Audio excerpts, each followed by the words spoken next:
Hi, friends. Host Eric here, talking with other people. One of the things that I consistently find frustrating in dealing with the pro-evolution people is they are 100% of the time substantially less informed about evolution than I am. In order to argue the case against evolution, obviously did research, a lot of research. And everybody who's supporting evolution has no idea what they're talking about. So, MBTI gifts, you come in and you say phylogenetic trees. Even though I addressed the branching argument in the video, and the only other aspect to what you're saying is distinct from what I said in the video is part of another argument I made in the video, which is you're presuming evolution in order to say that these relatedness prove anything. It's begging the question. It's a fallacy. You're committing one. Now, before we go any further, if you are a believer in evolution, I'm going to ask you a couple questions right now. Number one, do you agree that evolution explains speciation? That's what it's always claimed to. Darwin's book's called Origin of the Species.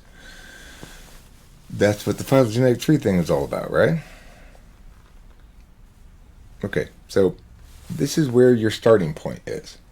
That you believe that's what evolution is. You believe in this thing.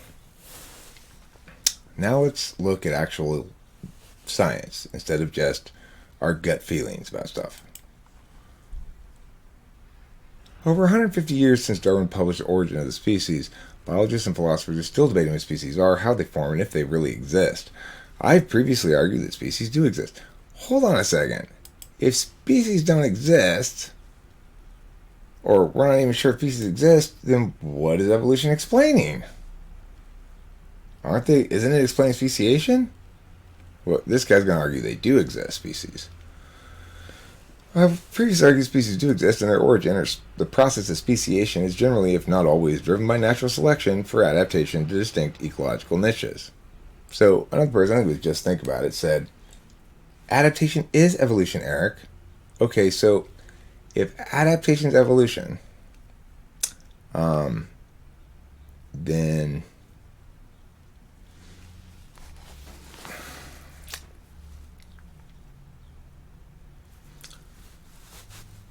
remember,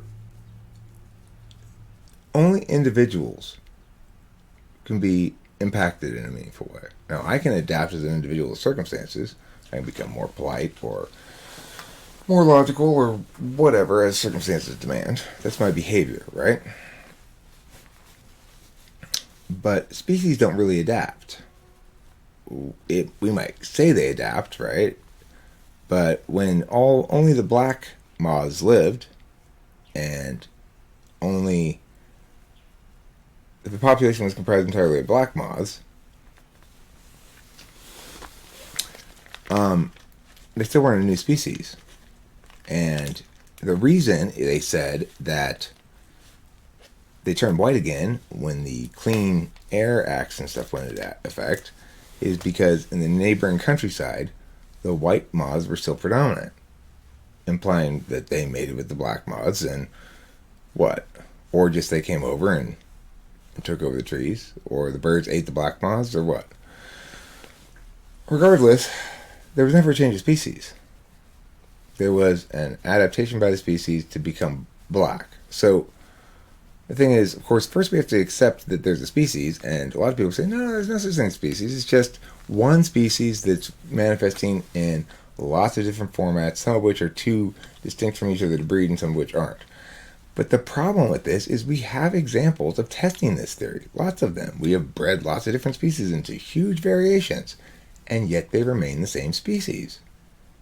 Why is that? Well, by what definition, Eric? By the old definition of species, which is can reproduce with another member, with another individual, and make a viable offspring, reproductively viable offspring. So let's see what this guy says. To begin, let's briefly define population genomics and make the distinction between species concepts and definitions. Species concepts require at least some notion of mechanism, whereas species definitions can be completely operational and agnostic to mechanism, but can also be based on a particular species concept. I will focus on two popular types of species concepts. The ecological species concept, favored by Darwin, posits that speciation is driven by natural selection, which each species adapted to a unique ecological niche. The biological species concept posits that speciation is driven by barriers to genetic exchange, which is equivalent to reproductive isolation in sexual species. Strictly speaking, the BSC will never apply to asexual organisms like bacteria. Moreover, bacteria and other domains of life, including plants and animals, can exchange genes across species barriers. So barriers to gene flow will always remain somewhat permeable. Therefore, rather than a strict BSC, I refer mainly to a BSC-like concept in which rates of gene flow are higher within than between species, but cross-species gene transfer can still occur. Other species concepts exist, but both are effectively combinations of ESC and BSC. For example, a stable ecotype model is essentially the ESC with relatively low rates of genetic exchange. Allopatric speciation is a special case of BSC in which barriers to genetic exchange are initially due to physical isolation, although they can later be reinforced by genetic incompatibilities. Different species concepts predict different and distinctive patterns of genetic variation within and between species, which can, in principle, be harnessed to define species. You've got two different and competing theories of how we define a species. Keeping in mind that evolutionary science has taken 100 million times more rope than it deserves. So it's allowing itself to define all of its terms in ways that match the data rather than the other way around. So they're not actually testing their hypotheses in a meaningful way, except for a few things. When they do test it, they falsify. When they do test them, they falsify. That's what I'm talking about, the population numbers. Now, the people who are commenting on the evolution video, I'm not even going to bother fucking reading your comments out loud. You know who you are, whoever you are. Address these points I'm making. If you're going to comment on this video, comment on what I am saying. Not on what I am not saying. Don't put me a link to something that explains why evolution's real. Actually address what the fuck I'm saying. Evolution, what is it that's real about it? Is it real under this definition of species or that definition of species? Or both, but they're exclusive of each other. Huh.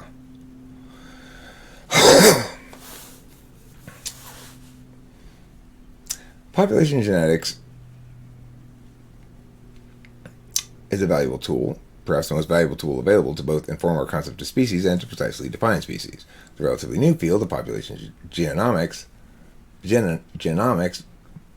uses whole genome information to answer questions posed by field of population genetics, the study of how mutation, selection, and drift change allele frequencies within a population. Populations are generally defined as sets of locally coexisting members of species. See, here's the problem that evolution basically has. Population genetics, the study of how mutation, selection, and drift change allele frequencies within a population, all of this actual science doesn't support evolution. It's not consistent with evolution's claims. It's not. When you study mutations, there are almost zero positive mutations. They're almost all negative, and so that's why that Japanese guy came up with, and it was later refined, the neutral theory, which was later refined into the nearly neutral theory, which relies on genetic drift, because it just wasn't possible to explain shit with natural selection. It just didn't make any sense. This is something that scientists decided, not me. Populations are generally defined as sets of locally coexisting members of species. If we do not know what species are in the first place or how to define them, the task of defining species and populations can become circular. Or there can be a whole shit ton of begging the question, which is a form of circular reasoning, which is exactly what the commenters are doing. Therefore, the application of population genomics to the study of species and speciation usually requires some a priori notion of species or population boundaries, which can then be critically evaluated based on the fit of observed patterns of genomic variation with the predictions of competing species concepts. In some cases, the prior information can include ecological hypotheses. For example, the speciation in marine vibrios is driven by adaptation to either free, living, or particle-associated lifestyles. In other cases, a previously named species or genus might be sampled to test whether genome sequence data fits a particular species concept and whether the sampled genomes can constitute one or many species. In general, population genomics requires complete or near complete genome sequences from several individuals, be they cultured, isolated, or single-cell genomes.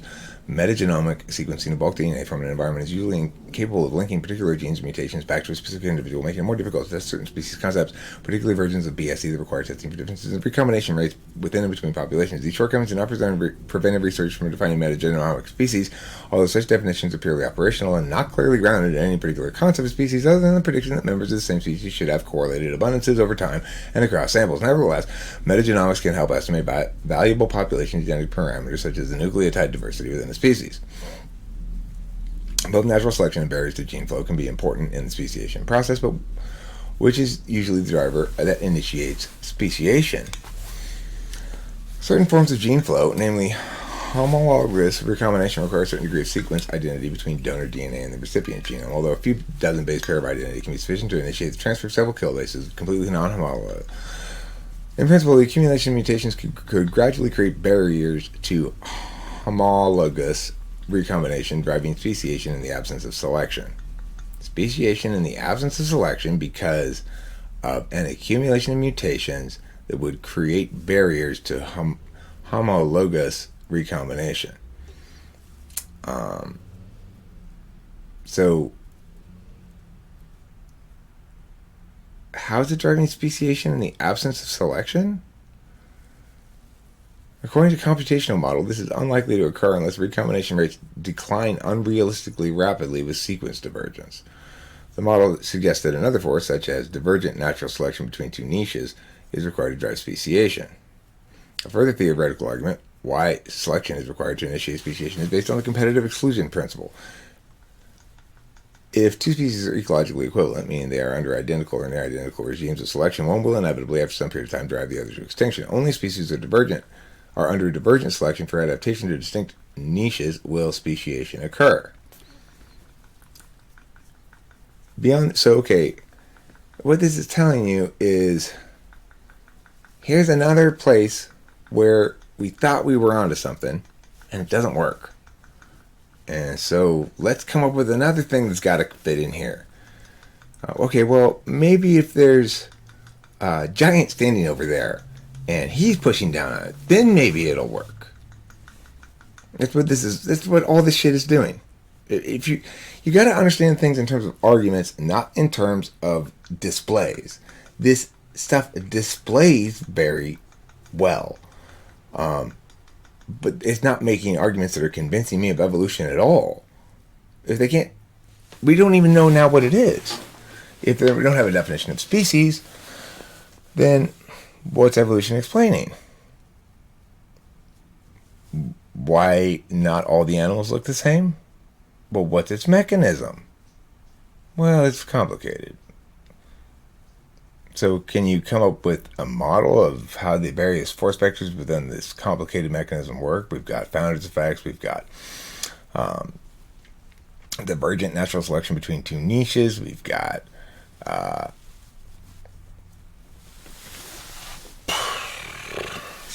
sexual selection. We've got negative selection. We've got genetic drift.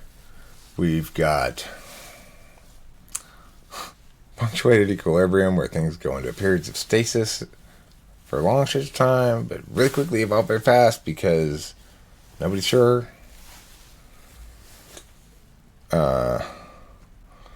Beyond these considerations, what is the population genomic evidence for selection driving speciation? Perhaps the most direct evidence comes from laboratory evolution experiments combined with whole genome sequencing. In a long-term evolution experiment starting with a single clone of E. coli, a lineage evolved after 31,000 generations with the ability to metabolize citrate, a previously unused carbon source present in the growth medium. Sequencing of ancestral CIT and derived CIT genomes revealed the genetic changes required for citrate utilization. The two ecologically distinct lineages continue to coexist in the experiment, consistent with the ESC. Despite being a clear example of how ecological selection can drive speciation, it is not really a fair test of whether gene flow barriers can drive speciation because the E. coli in the experiment are not competent and do not recombine DNA. Okay, so what does this tell us? That by putting something in an environment, if you have let's say you take, now this probably wouldn't be true for ants or macroorganisms. Let's just pretend you take a shit ton of ants, and they don't currently eat this kind of wood here, and you leave enough of that wood in their vicinity for long enough, 31,000 generations, they'll evolve the ability to metabolize wood, perhaps. Evolve it, okay? There's no reason to conclude that this ability came through mutation, first of all. We don't have another explanation of where it came from, but we don't have to conclude it came from mutation. At least not random mutation. So perhaps there's some sort of, genetic adaptability within a species that recognizes what needs to be somehow, that there's a teleology implicit to being. That's a possibility. But the point is, the key thing I want you to pay attention to here, though, this is the fun one. It took E. coli 31,000 generations to metabolize a carbon source that it previously couldn't. Probably very close to ones that it could. Now, for things that breed every, 15 years, there's certainly species that do that. Humans typically don't breed until they're 20 or so. Thereafter, they may breed a lot, but the shortest generation you get for humans is about 20 years. 5 generations is 100 years. 50 generations is 1,000 years. No. Yeah. 50 generations is 1,000 years.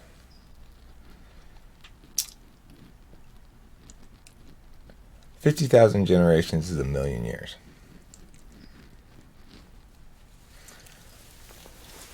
$66 million years we have to go from E. coli type creatures to fully evolved humans. And it would take us approximately 1,000,000 years just to evolve the ability to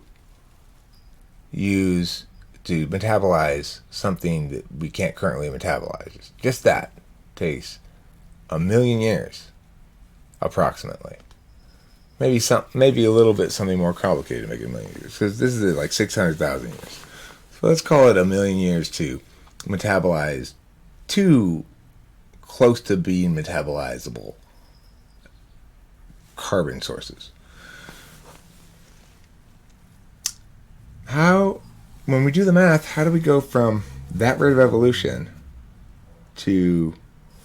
from bacteria to humans in 66 million years? How do we do that? Because it took us 1,000,000 years just to be able to metabolize some kind of leaf that we currently can't metabolize. Now we can. It took us 1,000,000 years to do that.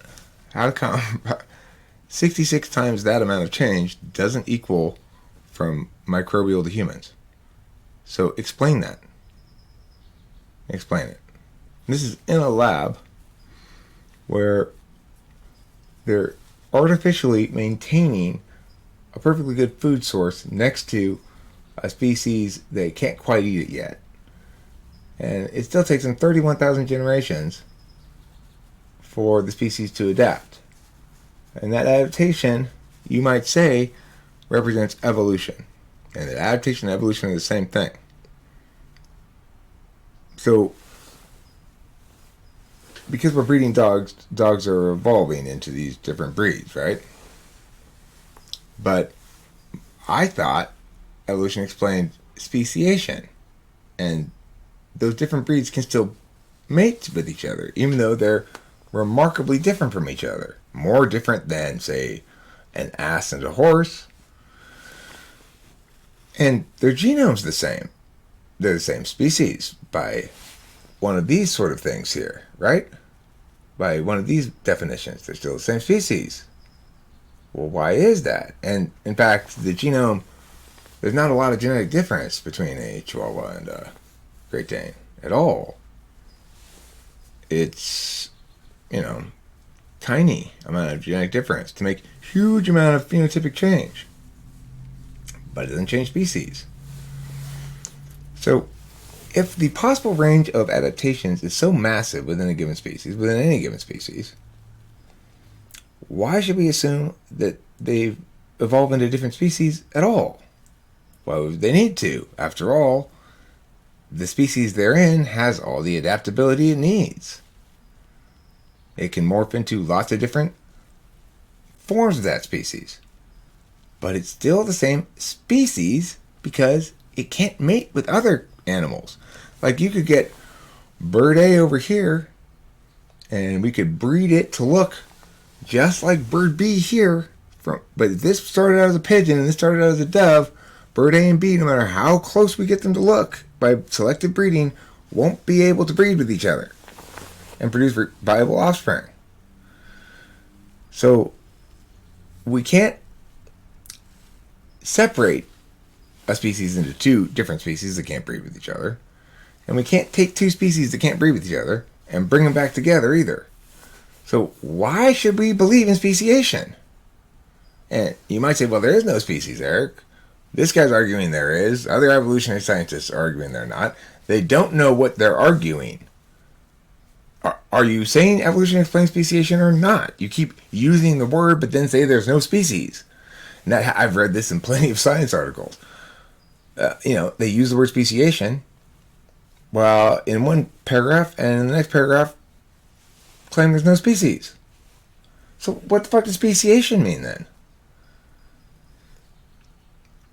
It's a morass of circular, self-reinforcing, mutually contradictory, no mechanism bullshit. If you really want to support evolution, then answer some fucking questions. How come this E. coli took 31,000 generations to do this? And how did we get so fast at evolving? If it takes 31,000 generations to evolve that, why does it take the equivalent amount of time for us to evolve that? Are we still evolving or not? Are we in a period of stasis or not? One half of evolution says we are, the evolutionary scientists. The other half says we're not. I say, okay, well, if we're in a period of stasis, that means the genome of the species is staying the same, right? Well, it depends how you define species. Actually, there are no species. I thought you guys claimed to have an answer to something. You can't even figure out what the question is. Look, I'm negating this shit because it doesn't hold any water. It's not explaining anything. It's not a theory. It's just a fucking collection of mutually reinforcing circularity. And there's absolutely no reason to think that evolution explains where differentiation between species comes from. Just because within species you can see adaptations doesn't mean that that's the mechanism responsible for speciation. And if you don't believe speciation, then what about the branching tree? What are those things that represent the spots on the branching points? Aren't they species?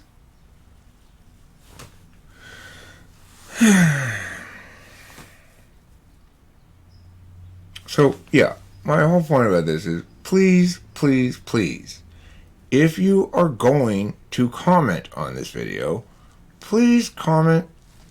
If you want to tell me I'm wrong, answer my questions. Explain something to me meaningful.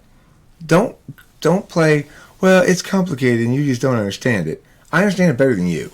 Okay, for sure. That's why I get that it's wrong and silly. You haven't done the legwork to be rolling in here, MBTI gifts, with your bullshit, and you don't even answer my questions. I ask you a basic fucking question. Answer it. If you're so sure evolution is right, which of the three competing theories that are exclusive of each other? Well, I mean, look, the nearly mutual theory can work with either gradualism or punctuated equilibrium. But the thing is, it presumes a contradictory mechanism. The nearly neutral theory acknowledges that sexual selection doesn't explain anything and doesn't make sense. And so it tries to somehow keep evolution afloat at the death of its core argument by saying, well, evolution still happens, it just happens via genetic draft. And it's a better explanation than either gradualism or punctuated equilibrium, because at least it has a mechanism that makes sense. Genetic drift does occur, and one could imagine species evolving in complexity via genetic drift, except for the fact that the math doesn't work. It's like conceptually it seems like, okay, well, there's a reasonable idea at least. It's not inherently flawed like evolution by selection. But it just doesn't work out mathematically when you start thinking about the population dynamics and stuff. And when they did the test to falsify it, it falsified it, and that test was to check to see if genetic diversity increased with population size. The nearly neutral theory, for it to be correct, that would have to be the case, and it's not the case. So okay, well, genetic drift doesn't explain it, and even if it were the case that the population genetic diversity increased with population size, which it's not, but even if it were, it still wouldn't be a possible explanation because of the drift barrier, which says actually this effect only happens up to population sizes that are pretty small. So okay, but you could in theory try to tack that on to say punctuated equilibrium or gradualism and try to reconcile this. It's not entirely contradictory. You could probably pull something out of there and try to tack them on there. Now, what other mechanisms you got? Because those don't explain anything. Phyletic gradualism is magic. Well, what happens is things go from bugs to people in like 1,000,000 years, and then they stay that way forever. Why? How? What? Why? Well, because look, we look at the records here and we see that there's this huge burst of species around this time, and it's all within like 2,000,000 years. So obviously evolution happened really fast right there. That's not the conclusion to draw, morons. The conclusion to draw is that evolution doesn't explain speciation. That there's some other mechanism we don't get yet that's driving things. Maybe it is intelligent design. Who knows? Remember, I'm not affirming a counter-advocacy. Fucking... you see, people who are busting my chops on the rationality rule debate police video, they don't like the fact that evolution, a trusty symbol they had, it was a trusty symbol they used to have, was if somebody doesn't believe in evolution, then they're anti-intellectual, they're creationists, they don't know what they're talking about, they're irrational, and we need to explain to them how evolution is real. Here I come with all the better arguments, winning all their arguments, asking questions they cannot possibly answer because there are no answers to them meaningfully, and answering any of them commits to the fact that you don't know anything. It's like, okay, well, I like the punctuated equilibrium. Well, explain to me then why we should prefer it over gradualism. And if you were informed, you'd say, well, we can't have really gradualism because of all the extinction events, and besides which, that's just not what the fossil record shows. It shows a burst of activity here, and so that's why I favor gradualism. I mean, that's why I favor punctuated equilibrium. Okay, but so what's the mechanism of it then? Well, it's, selection and... Really? But how many generations does it take? Don't we have some sort of genetic clock that we could tell how many generations they have? Well, people are trying to make genetic clocks, but the problem is they keep contradicting the molecular clocks and the geological clocks. So I guess they're wrong. Oh, but aren't you working back from genetic similarities and being able to deduce how far apart they are, and so you could, well, it's just relative to other species. You mean you're just assuming that I mean, of course they're wrong. You're not doing any work.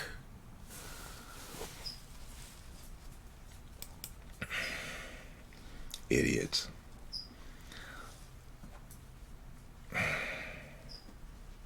If all living things shared a common ancestor, their history would form what Charles Darwin called the Great Tree of Life. With the common ancestor, the base of chart of today's species is the tips of the branches. And the DNA evidence should produce this tree-like pattern, which in modern terminology is called a phylogeny. A phylogeny. Yet in 2005, 3 evolutionary biologists compared 50 DNA sequences from 17 different animal groups and concluded that different phylogenetic analyses can reach contradictory inferences with seemingly absolute support, leaving the evolutionary relationships among the major groups of animals unresolved.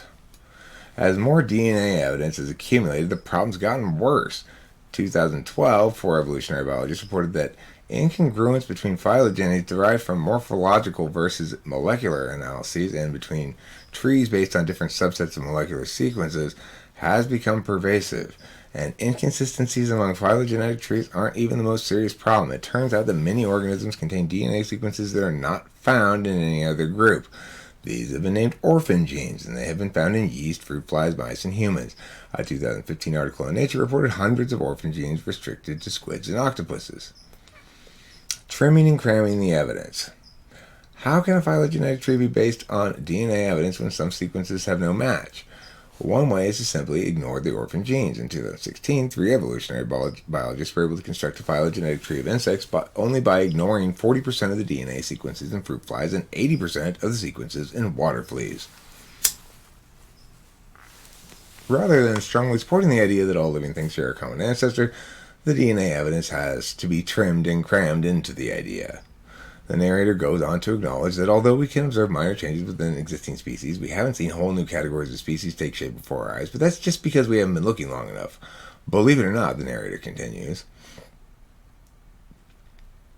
the mechanisms that give rise to wildly diverse species are the same as the ones that drive small changes. The pattern goes like this. Reproductive barriers cause lineages to branch, mutation and allele shuffling generate variation within each branch, and natural selection causes those branches to diverge as each population adapts to different surroundings. Repeated again and again, this pattern branching and divergence can expand one lineage into millions. That's a thumbnail sketch of the neo-Darwinian theory of allopatric speciation, as the narrator acknowledges it has been observed to give rise to new varieties within existing species, microevolution, but it has never been observed to produce new species, organs, or body plans, macroevolution. Instead of providing evidence for it, the video relies on bare assertion, followed by a series of just-so stories, a pattern all too common in modern evolution education. Now, I wouldn't say that's true of science education in general, but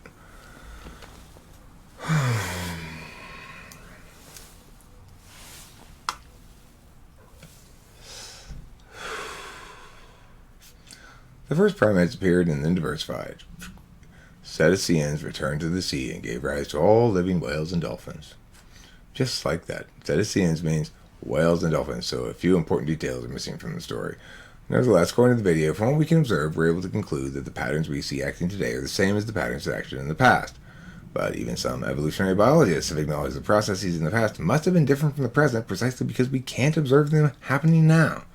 We often hear that nothing in biology makes sense except in the light of evolution. But if this embarrassingly dumbed-down video is an indication, your son or daughter can make sense of genetics without having been given any real insights into evolution. This is a good article. I suspect this is a site that's devoted towards anti-evolution stuff, but this article makes a lot of good points here. There are all sorts of fucking problems with the thing. It's begging the question. That's what he's saying here. Let's see what this one says. Let's look at some more. Explaining differences in rates of evolution. New models help resolve these contradictions. They're constantly having to resolve a bunch of contradictions. Shit, another thing went wrong with this. If this is actual theory, why is it having so much fucking struggles? Why does it have to keep resetting itself and redefining itself? Starting with a single species, a new species may emerge in one of 3 ways.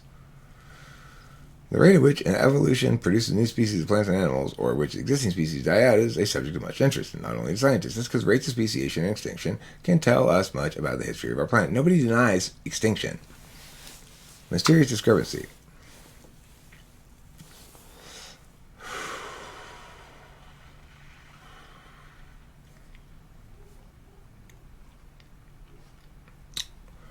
The speciation and extinction rates derived from the fossil record are often much higher than those calculated through phylogenetic methods. To date, it has been unclear what's responsible for this discrepancy, but now they have an explanation. The two methods are based on different assumptions about how new species are formed. This is why they arrive at different conclusions, but if they account for these different assumptions, then it's possible to harmonize the results. The researchers were able to demonstrate this by looking at various groups of animals such as whales, canines, and bovines. Their success was due in part to a computer model. Current thinking maintains there is not one, but rather multiple mechanisms by which new species emerge. Each mechanism leads to different results. The process may produce one or two new species, while the original species either continues to exist or dies out. When using statistical methods to analyze phylogenies and fossils, scientists have thus far not taken these different possibilities explicitly into account. So, wait, if they were operating off of wrong assumptions to begin with, so how much of evolutionary science do we need to scrap now? Because of this new idea. The new model now incorporates them, thus ensuring that fossil-based and phylogenetic information produce compatible speciation and extinction rates with each other. Keep in mind, not with any sort of external thing that you can check against. After all, genetic clocks don't work. Evolutionary clocks don't work. Why not? For example, it also provides indications of which speciation mechanism predominating in a particular animal or plant group. For example, the evolutionary tree in the fossil record of whales reveals the most frequent mode may be anagenesis. That is, original species are gradually transformed into new ones. How? Because I've never seen a species give birth to anything but another member of its species. Not a slightly different one, not a gradual transformation. You're talking about Lamarckian shit, unless you have a mechanism, and it's not sexual selection. We know that. So, explain yourself. In consequence, the model could be used in future studies to gain new insights into evolution of organisms. Budding. A new species branches off from an existing one. Cladogenesis. A species splits into two new species with the ancestral form dying out. Anagenesis. A species developed into a new species with the ancestral form dying out in the process. Starting with a single species, new species may emerge in any of the three ways. In their study, ETH researchers examined whether certain species gave rise to new ones in a predominant way. Okay, well, what?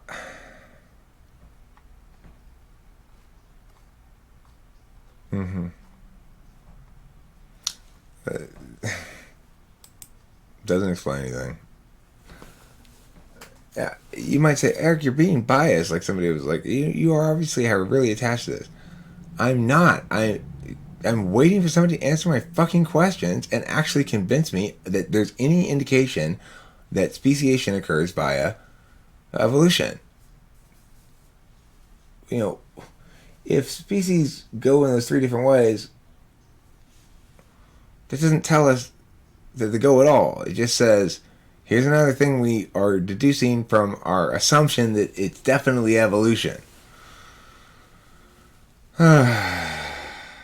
The latest dinosaur research threatens to change our understanding of how dinosaurs evolved at a much deeper level and blow aside 130 years of agreement on the topic. A new paper published in the journal Nature suggests that scientists need to reorganize the major groups used to classify as dinosaurs. This means we may have to revisit what we think we know about the first dinosaurs, what features they evolved first, and where in the world they came from.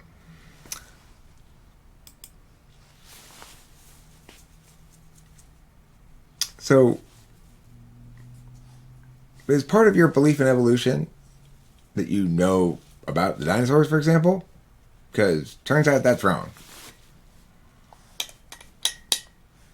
Like everything else you think you know about evolution, the scientists would probably go, well, that's not actually how we think about it now. Well, what's the mechanism? Well, it's complicated. There's maybe some sexual selection if you have a strict founder's effect sometimes, and then other times maybe it's you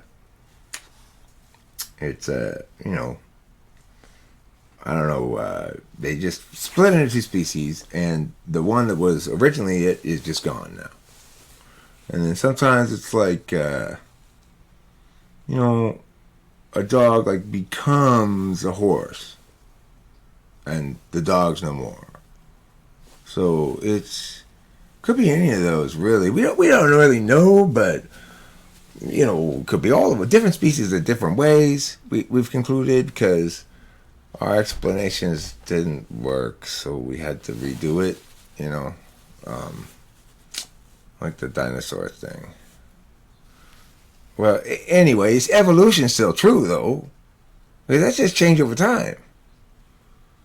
To species, right? Not to that's just phenotypic changes in response to ecosystem changes, not just, but actual speciation as defined by capacity to breed and reproduce animals, reproduce viable offspring, right? Species don't even exist. Well, what the fuck are you explaining?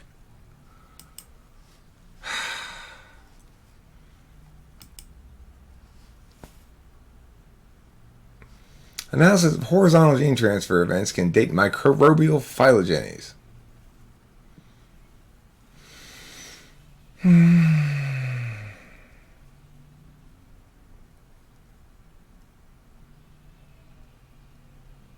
Two clusters of methogens within Uriarchaeodo are 3 billion years old and 2.8 billion years old, respectively. Oh, great. In those 3.0 and 2.8 billion years, these poor things have not evolved at all. What's wrong with them? Phylogenetic models of genome evolution have the potential to turn phylogenetic discord caused by gene transfer into an invaluable source of information for dating the tree of life. I mean, the phylogenetic discord is caused by gene transfer, which means it messes up your idea, right? But now we've got a good idea here that we're going to make it work somehow. We're going to squeeze that shit in there. All right, let's see.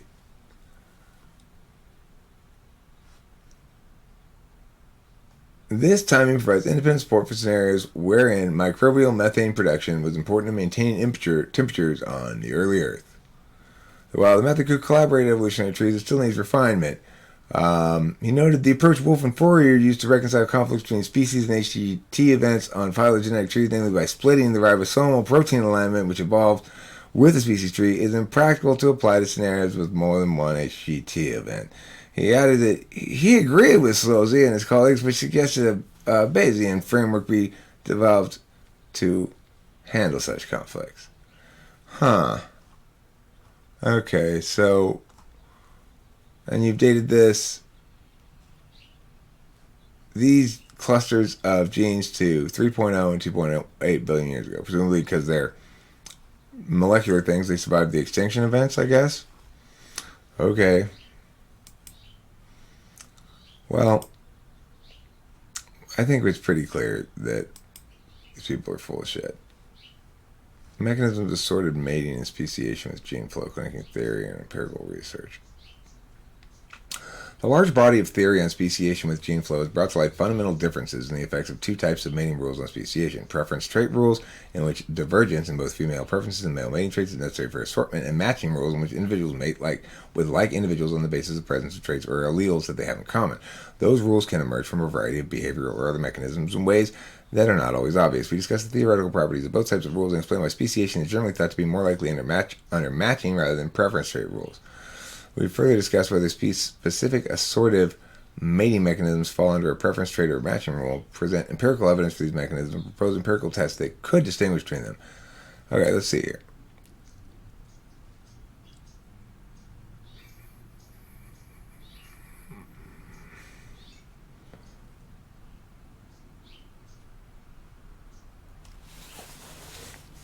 A number of studies have demonstrated that speciation without complete geographic isolation might be more common than previously thought.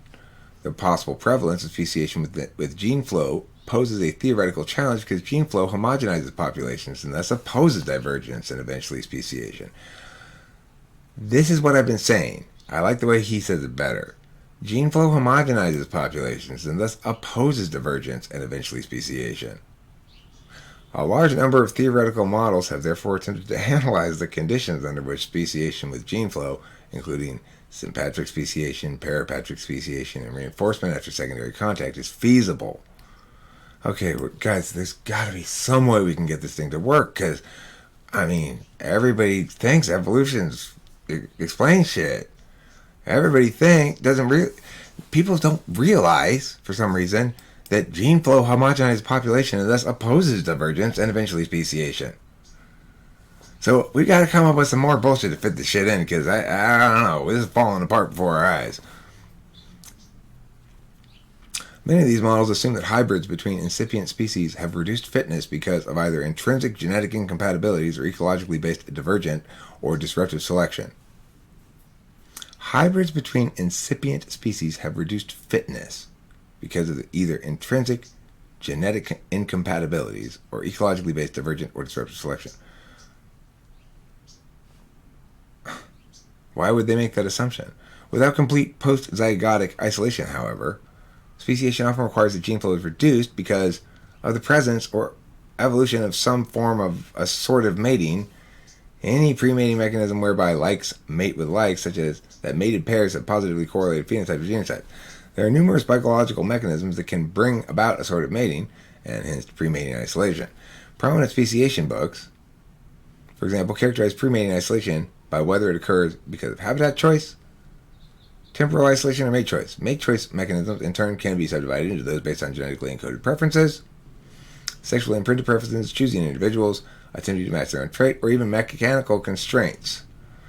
While attempting to group assorted mating mechanisms by characteristics that make them superficially similar, such a classification may not be the most relevant one for the process of speciation. For example, female mate choice based on genetically encoded preferences for particular male traits seems similar to mate choice based on sexual imprinting by daughters on paternal traits and very different from mating in a preferred habitat. Yet the theoretical models discussed below show that mate choice based on imprinting shares fundamental properties with habitat choice, which causes the two mechanisms to behave similarly during speciation. In this article, we present well-established results from theoretical literature which make it clear that there are two prominent types of assortative mating rules with fundamental. Okay, so let's see.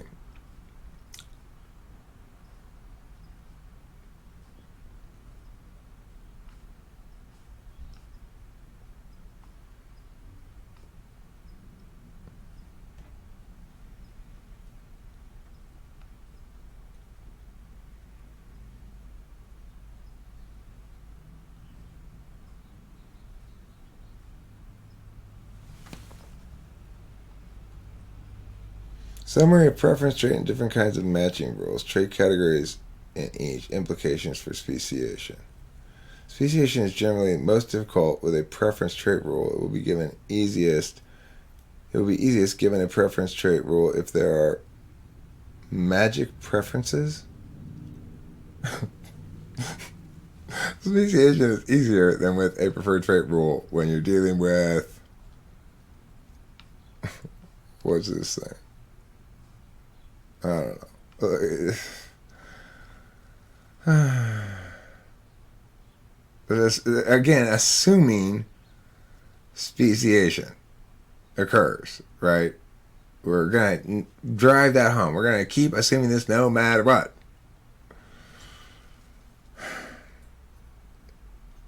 Initial insight can be gained from the realization that both preference trait and matching rules are components that correspond to one allele and two allele models.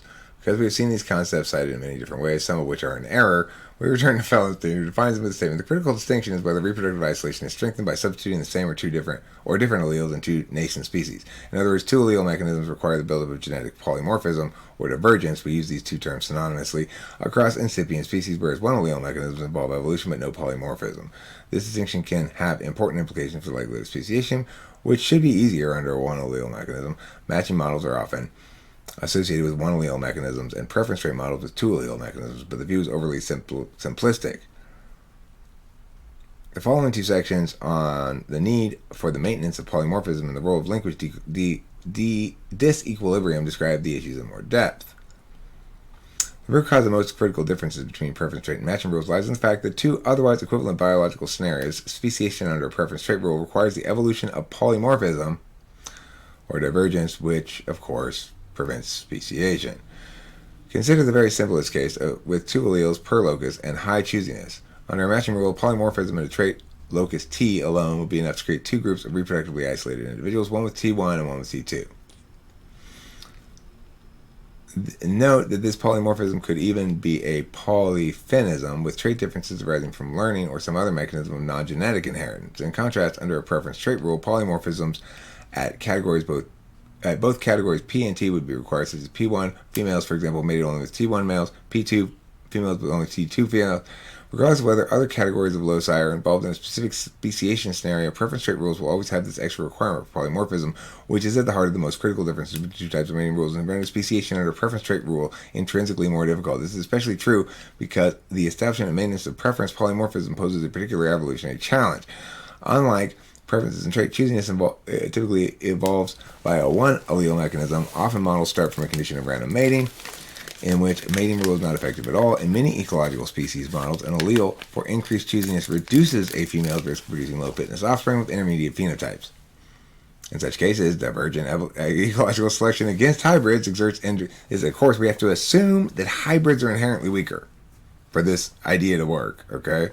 This mechanism is investigated in both matching models, although it occurs more rarely in the latter. As we have seen, speciation under both mating rules combines mechanisms. If strong choosiness after trait is ancestrally polymorphic, reproductive isolation can evolve if a single allele for increased choosiness spreads across both incipient species, constituting a one allele mechanism. Finally, in the vast majority of theoretical models and empirical scenarios, ecological traits E must be divergent across incipient species for speciation with gene flow to proceed, irrespective of the mating rules. While models can be constructed in which preference trait divergence is generated or maintained in symmetry with underlying ecological divergence, speciation in these models is either very difficult or relies on unrealistic assumptions. Speciation by sexual selection alone is thus considered highly unlikely in the presence of gene flow. So you probably didn't know that if you're supporting evolution. You probably assumed sexual selection was a big part of it. But actually, sexual selection makes speciation less likely, because spread of genes across the population of a species is contraindicative of speciation, definitionally, logically. There's your problem there. So they got to come up with these other mechanisms that don't seem to work. Uh-oh. Well, maybe it's just choosy moms choose Jeff. Yeah, but they choose one or another jar of Jif. They don't choose a zucchini. Without strong linkage disequilibrium, however, the preference polymorphism itself becomes too vulnerable to homogenization across populations. The reason is that unless preferences are under direct divergent selection, divergence of P loci relies exclusively on indirect selection through the linkage disequilibrium with T. Note the divergence of T may itself depend on linkage disequilibrium with divergent E. Such linkage disequilibrium may be very weak unless preferences are very, very strong. I added a very. I.e. choosiness is high. So in the early stages of sympatric speciation, indirect selection transmitted by a linkage disequilibrium can be too weak to lead to preference divergence. Preference divergence is likewise difficult to evolve or maintain in a situation of secondary contact, even when migration is restricted, for the same reasons. The obstacles to speciations that arise because of the requirement for the buildup and maintenance of strong linkage disequilibrium have sometimes led to an exaggerated impression that speciation with gene flow based on preference trait rules cannot occur.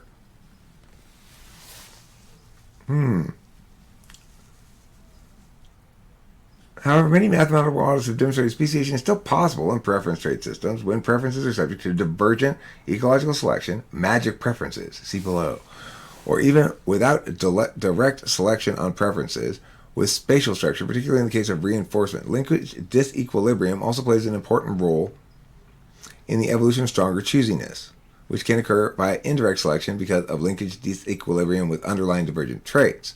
This linkage disequilibrium, however, will not be present at evolutionary equilibrium once the allele for stronger choosiness is fixed.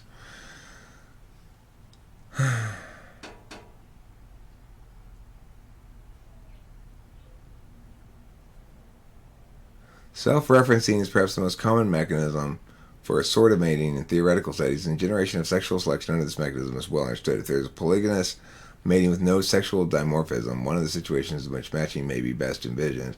Self-referencing will generate positive self-referencing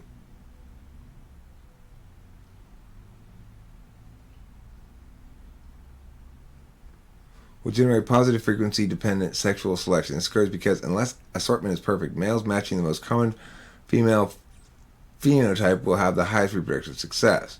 This selection, which also occurs under imprinting, can have different evolutionary consequences depending on the geographic scenario and the degree of differentiation that is already established. On the one hand, positive frequency dependence generated by self-referencing can impede speciation during the early stages of sympatric speciation. In symmetry, initial trait distributions are typically unimodal, causing sexual selection on the trait T to be effectively stabilizing and directly countering the divergent selection that is required for speciation to proceed. Directly countering.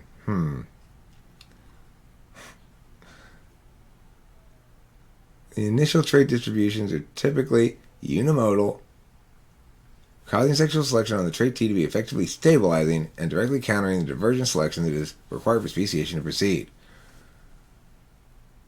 In other cases, regardless of the geographic scenario, theoretical models show that positive frequency-dependent sexual selection can eliminate much or all trait variation on which assorted mating is based, also ultimately inhibiting divergence. This can occur because stabilizing sexual selection can eliminate variation in a quantitative trait, and because when trait distributions are initially skewed, positive frequency-dependent sexual selection can have a substantial directional component, which again reduces trait variation. Okay, so I love this article because it makes me feel pretty clever. I'm not a scientist. I'm not a biologist. But I deduced with logic all the problems, many of the problems that he articulates here. This is in fact what's wrong with evolution. Now, this guy's an evolutionary scientist, so he's doing that concentric circle thing. Okay, well look guys, we are really running out of options here. This doesn't work. This doesn't work. This impedes divergence. This impedes divergence. This impedes divergence. How the fuck are we going to explain this thing? I know. Why don't you try explaining it with something other than evolution? Now, if you want to argue with me in the comments, again, fucking respond to what I'm saying. Answer some questions. How many generations does it take humans to go from microbes to fully evolved humans? When did that evolutionary stage begin? What was the predominant mechanism of it? Why and when did we stop evolving? Or are we continuing to evolve? Are you a proponent of phyletic gradualism or punctuated equilibrium? Do you favor genetic drift? If so, how do you explain the lack of confirmation in the population dynamics and the genetic dynamics? So why don't populations that are larger show increased genetic diversity? If you believe in evolution, do you believe it took 4 million years or 66 million years? 4 billion years or 66 million years? If you don't believe it took 66 million years, what do you do with the almost universal consensus among scientists that there was a massive extinction event 66 million years ago? So, I'm dying to get somebody who really knows their shit to challenge me on this. Nobody can, because to successfully challenge me on this, you'll have to answer some of my questions. And you're going to run into serious problems when you do, because you're committing to one of a couple of maybes, upon which a bunch of other maybes are contingent. So you're fucked. There's no proof here of anything regarding speciation, except the only thing that there's proof of is a desperate desire to run away from the question of speciation, because evolutionary scientists can't explain it. So they want to get rid of the definition of species. Forget there aren't really any species. Then you're not explaining anything. So, no. Sorry. Evolution, you lose. Host Eric is here to intuit and deduce ahead of time, and then to research and confirm later that evolution is bullshit. You don't have to believe me, but don't pretend like you know what you're talking about when you disagree.